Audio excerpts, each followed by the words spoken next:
श्री गुरुचरित्र कथामृत सार अध्याय 50 पूर्वजन्मातील रजकाची कथा।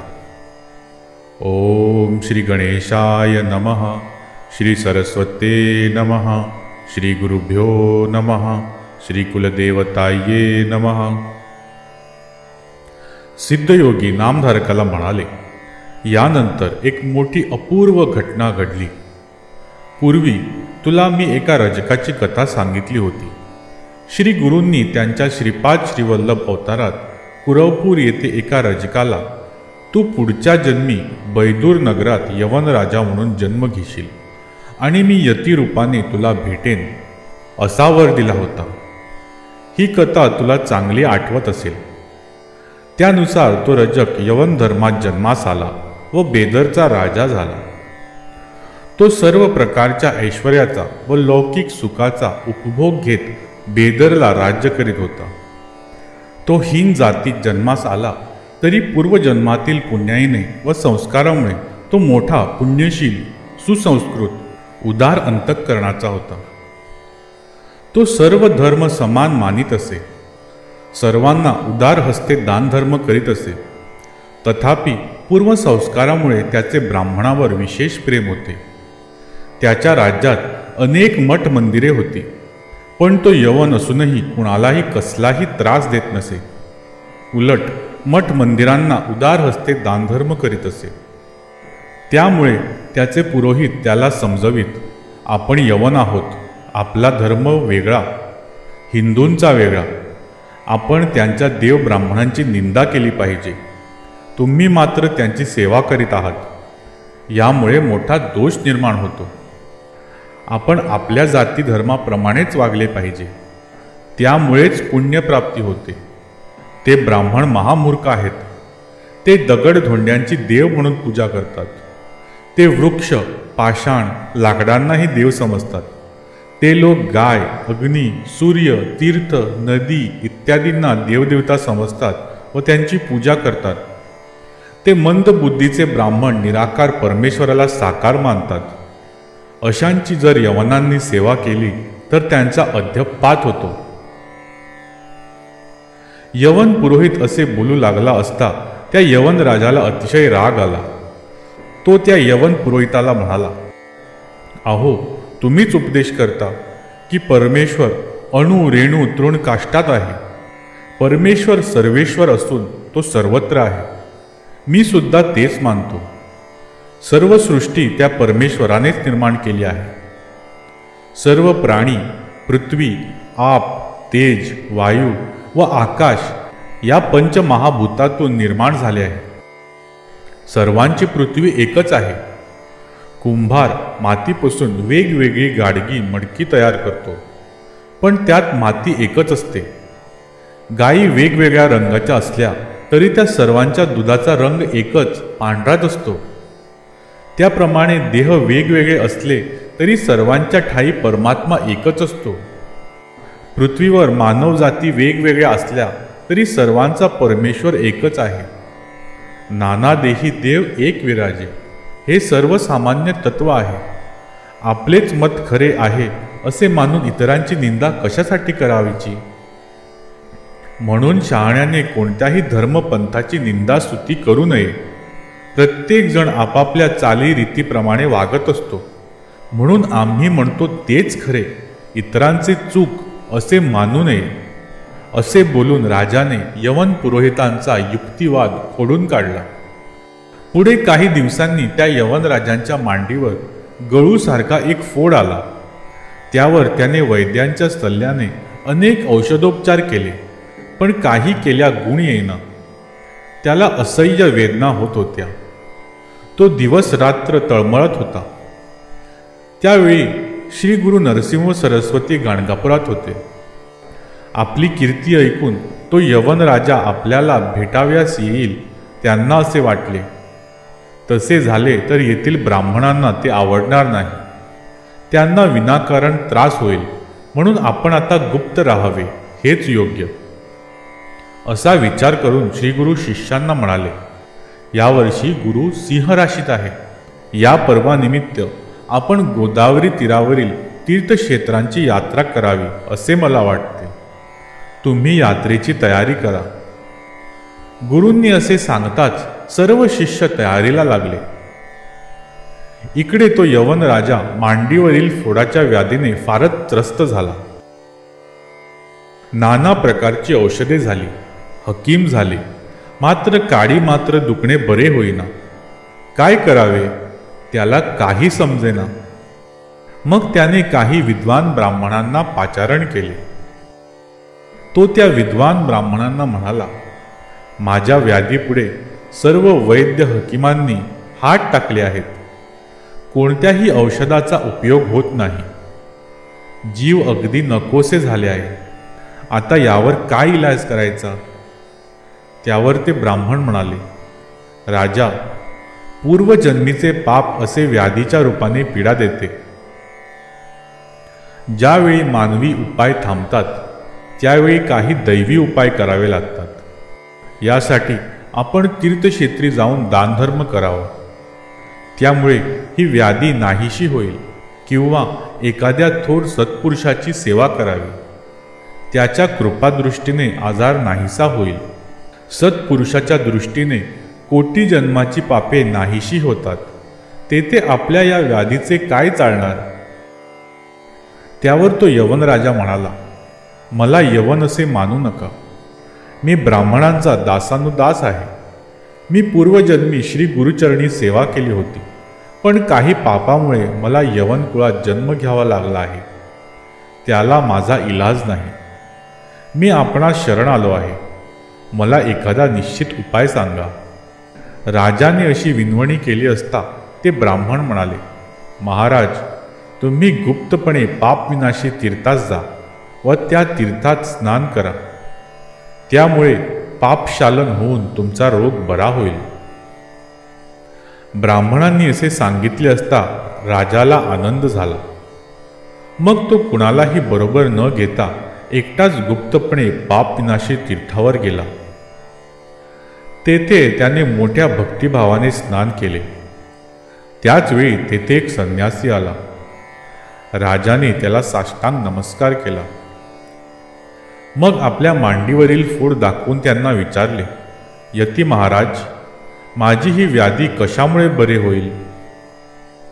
त्यावर तो संन्यासी म्हणाला, एखादा थोर अवतारी पुरुषाचे दर्शन घेतले असता तुझा हा आजार पूर्ण बरा होईल.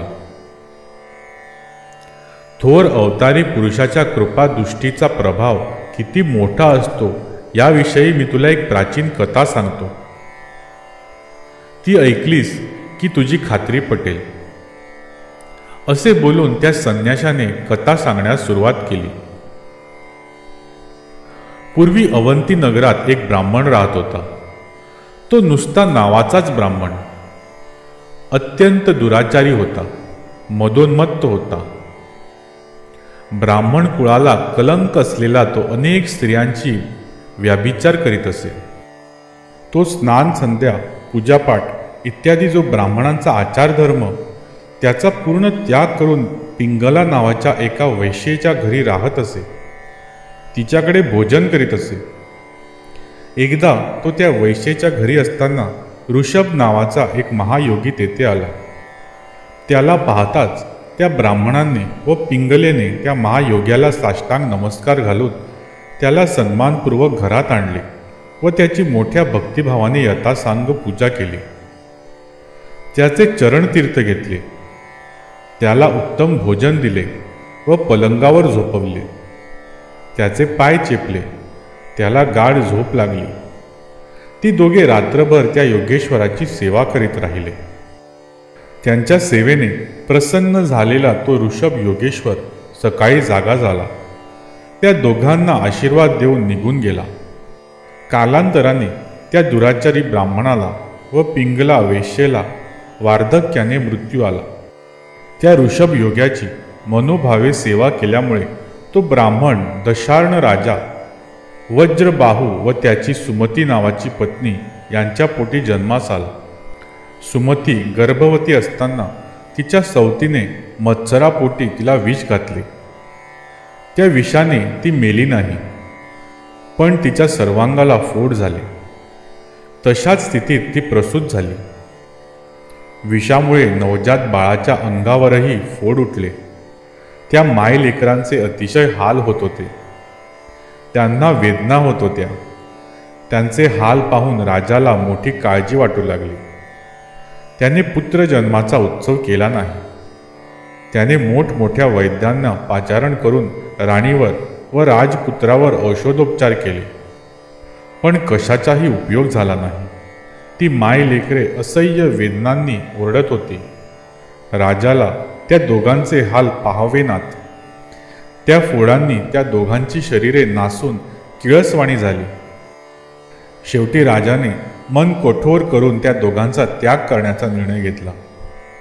त्याने काही कोळ्यांना बोलवून सांगितले, या दोघा मायलेकरांना निर्मनुष्य असा अरण्यात नेऊन सोडून या. राजाचा हा निर्णय ऐकून राजवाड्यातील सर्व स्त्री पुरुषांना अतिशय दुःख झाले. ते राजाला शिव्या शाप देऊ लागले. त्याला पापी दुराचारी म्हणू लागले.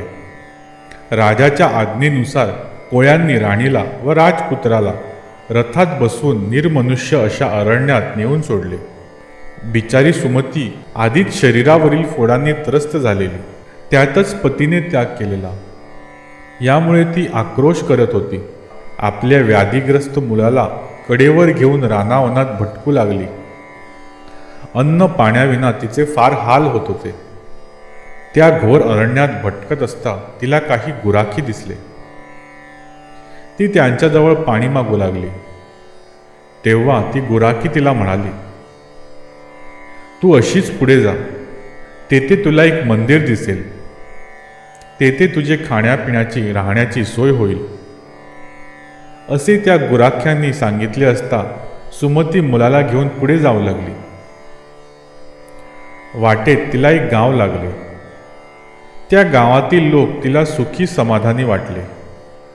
ते पाहून तिला खूप बरे वाटले. तिने त्या गावातील स्त्रियांकडे जाऊन या गावाचा राजा कोण आहे असे विचारले असता त्या स्त्रिया म्हणाल्या, पद्माकर नावाचा वैश्य या गावाचा मुख्य आहे. तो मोठा पुण्यवान, परोपकारी, धर्मशील श्रीमंत आहे. तू त्याला भेट. त्याला आपली परिस्थिती सांग. तो तुला नक्की आश्रय देईल. त्या स्त्रिया असे सांगत होत्या. त्याचवेळी पद्माकराची दासी योगायोगाने तेथे आली. त्या मायलेकरांची दयनीय अवस्था पाहून त्या दासीला त्यांची दया आली. ती त्या दोघांना घेऊन पद्माकराच्या घरी गेली. त्या पद्माकर वैश्याने त्या दोघांना आपल्या घरी आश्रय दिला. त्यांच्या अन्न व्यवस्थाची, राहण्याची अवस्था केली. त्या पद्माकर वैश्याकडे राहत असताना एके दिवशी त्या राजपुत्राला म्हणजे सुमतीच्या मुलाला मृत्यू आला.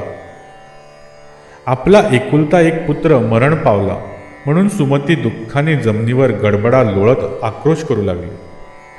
राजवाड्यातील स्त्रियांनी तिचे परोपरीने सांत्वन करण्याचा प्रयत्न केला, पण सुमतीचा शोक काही केल्या थांबेना. त्याच वेळी दोघांचे पूर्वजन्मातील पुण्यकर्म लक्षात घेऊन महायोगी ऋषभ तेथे प्रकट झाला. त्याला पाहताच पद्माकर वैश्याने त्या योगीशाला साष्टांग नमस्कार करून त्याची यथासांग पूजा केली.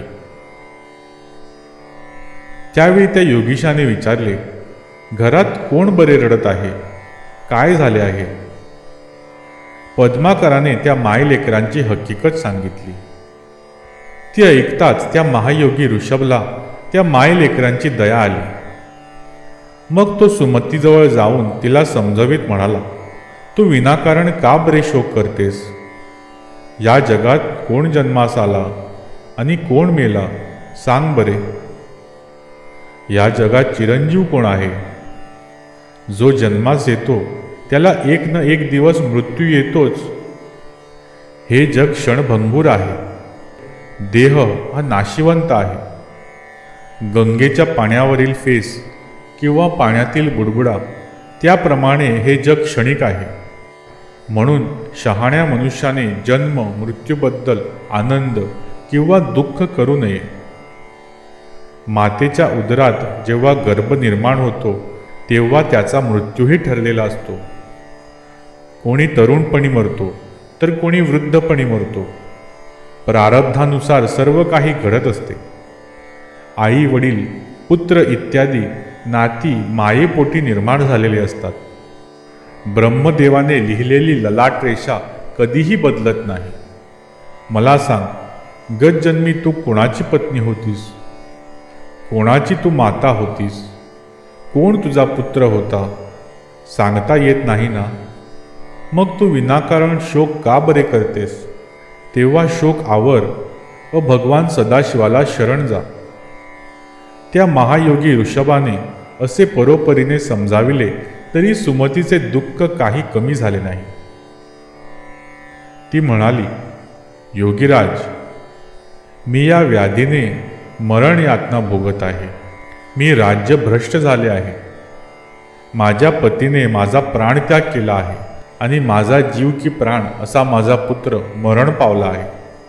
अशा परिस्थितीत मी जिवंत तरी कशी राहू? मला आता मरण आले तर बरे होईल. सुमतीचे दुःख पाहून ऋषभ योग्याला तिची दया आली. त्याने थोडे भस्म घेऊन त्या मृत बालकाला लावले व त्याच्या मुखातही घातले. त्याच क्षणी तो मुलगा जिवंत झाला. ऋषभाने आणखी भस्म अभिमंत्रित करून त्या मायलेकरांच्या शरीराला लावले आणि काय आश्चर्य, दोघेही रोगमुक्त झाली. शरीराला सुवर्ण क्रांती प्राप्त झाली. दोघांच्याही शरीरावरील फोड पूर्ण नाहीसे झाले. प्रसन्न झालेल्या त्या ऋषभ योग्याने दोघांना वर दिला, तुम्हाला कधीही वार्धक्य येणार नाही. तुम्ही सदैव तरुण राहाल. त्या योग्याने सुमतीला वर दिला, तुझा पुत्र दीर्घायुष्यी होईल. त्याला फार मोठी कीर्ती लाभेल. तो आपल्या पित्यापेक्षा अधिक काळ राज्य करील. असा वर देऊन तो ऋषभ योगी एकाएकी निघून गेला. ही कथा सांगून तो संन्यासी यवन राजाला म्हणाला, हे राजा, चिंता करू नकोस. सत्पुरुषाच्या कृपाप्रसादाने तुझ्याही मांडीवरील हा फोड नाहीसा होईल. यावर तू पूर्ण विश्वास ठेव. त्या संन्यासाने असे सांगितले असता यवन राजाने नमस्कार करून विचारले, ते सत्पुरुष कोठे आहेत? मला सांगा, म्हणजे मी लगेच त्यांच्याकडे जातो व त्यांच्या चरणांचे दर्शन घेतो. त्यावर तो संन्यासी म्हणाला, गाणगापुरात भीमेच्या तीरावर ते महात्मा आहेत. तू त्यांच्याकडे जा व त्यांचे दर्शन घेताच तुझी व्याधी नाहीशी होईल. हे ऐकताच तो यवन राजा श्री गुरूंच्या दर्शनाला निघाला. मजल दरमजल करीत गाणगापुरात आला. त्याने गावातील लोकांना विचारले, येथे एक थोर संन्यासी आहेत असे ऐकतो, आता ते कुठे आहेत? असे त्याने विचारताच गावातले लोक घाबरले. ते आपापसात म्हणाले, अहो, आता काही खरे नाही. हा यवन श्री गुरूंची चौकशी करत आहे. आता हा काय करील सांगता येत नाही. अतिशय घाबरलेले ते लोक काहीही बोलेनात. तेव्हा तो राजा रागवून म्हणाला, अरे बोला ना, मी त्यांचे दर्शन घेण्यासाठी आलो आहे. ते आता कोठे आहेत ते सांगा. मग लोक म्हणाले, श्रीगुरू नित्य माध्यान्काळी भीमा अमरजा संगमावर अनुष्ठानासाठी जातात. अनुष्ठान पूर्ण झाले की मठात परत येतात. आता ते संगमावर आहेत. हे ऐकताच यवन राजा आपला लवाजमा मागे ठेवून एकटाच मेण्यात बसून श्रीगुरूंना भेटण्यासाठी संगमावर गेला. दुरूनच श्रीगुरूंना पाहताच तो मेण्यातून खाली उतरला. पायी चालत चालत श्रीगुरूंच्या समोर गेला व भक्तिभावाने हात जोडून उभा राहिला. श्रीगुरूंनी त्याला विचारले, काय रे रजका, तुमची माझी भेट पूर्वी झाली होती, आता खूप वर्षांनी परत आला आहेस. श्रीगुरू असे बोलताच त्या राजाला पूर्वजन्माची आठवण झाली. त्याने श्रीगुरूंना साष्टांग नमस्कार घातला. त्यांच्या चरण पादुकांवर लोळण घेतली. त्याचे शरीर रोमांचित झाले. त्याच्या डोळ्यातून आनंदाश्रू वाहू लागले. तो हात जोडून म्हणाला, स्वामी, आपण माझी उपेक्षा का बरे केलीत? मी अनाथ झालो. मी आपल्या चरणापासून वेगळा झालो. मी मदोन्मत्त होऊन आपले चरण विसरलो. आपण जवळ होतात तेव्हा मी आपणास ओळखले नाही. आपण भक्तजनांची कधीही उपेक्षा करत नाही अशी माझी पूर्ण खात्री होती. मग आपण मला अज्ञान सागरात का बरे लोटून दिलेत? आता माझा उद्धार करा, यासाठी मी आपणास शरण आलो आहे. आता मला हा जन्म पुरे. श्री गुरु त्याला म्हणाले, मी तुझ्यावर प्रसन्न आहे. तुझ्या सर्व इच्छा पूर्ण होतील. तेव्हा राजा म्हणाला, स्वामी, माझ्या मांडीवर मोठा फोड आला आहे. त्याच्या असह्य वेदना होत आहेत. आपण एकदा कृपादृष्टीने पाहावे. राजाचे ते बोलणे ऐकून श्री गुरु हसून म्हणाले, अरे, तो फोड कोठे आहे? दाखव बरे. राजा पाहतो तो काय, तो असह्य वेदना देणारा फोड नाहीसा झाला होता. ते पाहून राजाला मोठे आश्चर्य वाटले. तो श्री गुरूंच्या चरणावर मस्तक ठेवून म्हणाला, स्वामी, मला आपण रोगमुक्त केलेत. मला राजपद व सर्व ऐश्वर्य देऊन माझी गत जन्मातील इच्छा पूर्ण केलीत. ही सगळी केवळ आपली कृपा. आता आपण एकदा तरी माझ्या राजधानीत यावे अशी प्रार्थना आहे. त्यावर श्री गुरु म्हणाले, अरे, आम्ही आहोत तापसी संन्यासी. आम्ही तुझ्या नगरात कसे येणार? तेथे तर हिंसादी पापकर्मे चालू असतात. तेथे गोहत्या होत असते. जीव व हिंसा हे महापाप. अशा ठिकाणी आम्ही येणे योग्य ठरणार नाही. राजा म्हणाला, माझ्या पूर्वीचा जन्म रजकाचा, पण आपल्या आशीर्वादाने मला राज्य मिळाले. अनेक प्रकारची सुखे मला मिळाली. पण एकदा मला पुत्र पौत्र समजून आलात तर सर्व गोष्टींचा त्याग करून आपली सेवा करीत राहीन. राजाने अशी परोपरीने विनंती केली असता श्री गुरूंनी विचार केला, आता यापुढे यवनांची सत्ता वाढणार, तेव्हा आता या कलियुगात जास्त काळ प्रकट राहणे योग्य नाही. आज हा यवन राजा येथे आला. उद्या त्याचे प्रजाजन येऊ लागतील. तेव्हा आता गुप्त होणेच योग्य. तेव्हा सिंहस्थाच्या निमित्ताने गौतमी यात्रा करू व या राजाचीही इच्छा पूर्ण करू, असा विचार करून ते मठाकडे निघाले. राजाने त्यांना मेण्यात बसविले. त्यांच्या पादुका हातात घेऊन तो पायी चालू लागला. तेव्हा श्री गुरु त्याला म्हणाले, राजा, तू ब्राह्मणाची सेवा करतो आहेस असे तुझ्या लोकांनी पाहिले तर तुझी निंदा करतील, म्हणून तू मेण्यात बस. पण राजाने ते मानले नाही. मी आपला दासानुदास आहे असे म्हणून तो चालतच निघाला. राजाने आपल्याबरोबर आणलेले सर्व ऐश्वर दाखविले. राजा, तुझ्या या लवाजम्याबरोबर जायचे तर उशीर होईल. माझ्या नित्य अनुष्ठानात खंड पडेल. तू पुढे जा, मी तुझ्या नगरीत येईन. असे सांगताच राजा निघून गेला. मग श्री गुरु शिष्यासह अदृश्य झाले व मनोवेगे पापविनाशी तीर्थावर आले. श्री गुरु आल्याचे समजतात सायनदेव साखरेचा पुत्र नागनाथ तेथे आला. श्री गुरु अनुष्ठानास बसले होते.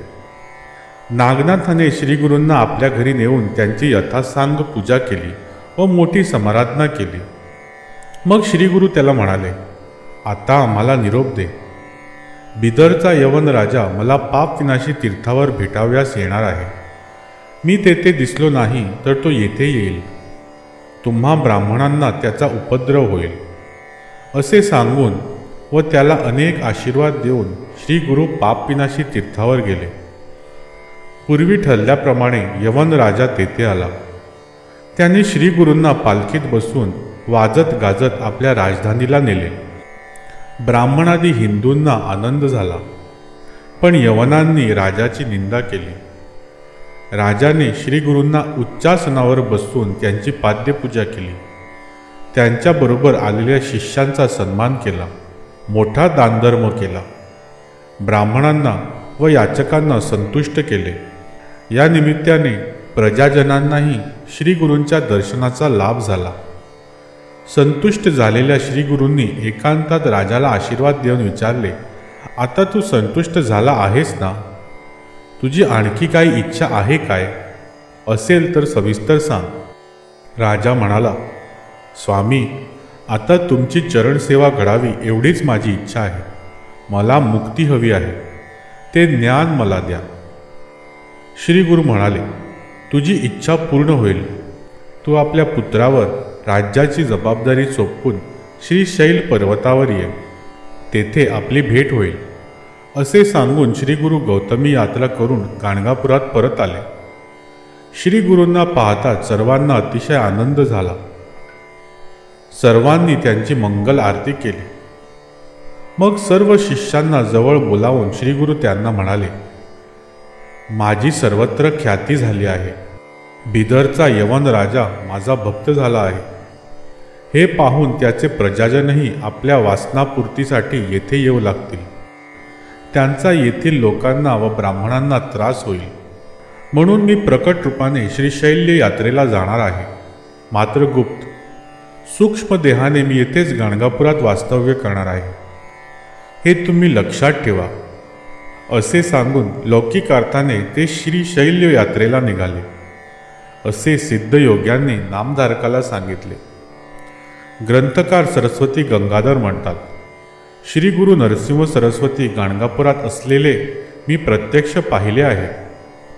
जे लोक त्यांची भक्तिभावाने उपासना आराधना करतात त्यांच्या सर्व इच्छा कामना त्वरित पूर्ण होतात. याविषयी जराही संदेह बाळगू नका. ज्यांना विनाकष्ट कामनापूर्ती हवी असेल त्यांनी गाणगापुरात जावे. तेथे प्रत्यक्ष कल्पवृक्ष आहे. तेथे गेले असता मनातल्या सर्व इच्छा कामना पूर्ण होतात. धन, धान्य, पुत्र, पौत्र इत्यादी जे हवे असेल ते प्राप्त होते. सिद्धयोगी नामधारकाला म्हणाले, जे कोणी श्री गुरुचरित्राचे भक्तिभावाने निष्ठेने श्रवण पठण करतील त्यांच्या सर्व इच्छा पूर्ण होतील. अशा रीतीने श्री गुरुचरित्रामृतातील पूर्वजन्मातील रजकाची कथा नावाचा अध्याय 50वा समाप्त. इति श्री गुरुदत्तात्रेयार्पणमस्तु. श्री गुरुदेव दत्त. श्री गुरुदेव दत्त. श्री गुरुदेव दत्त.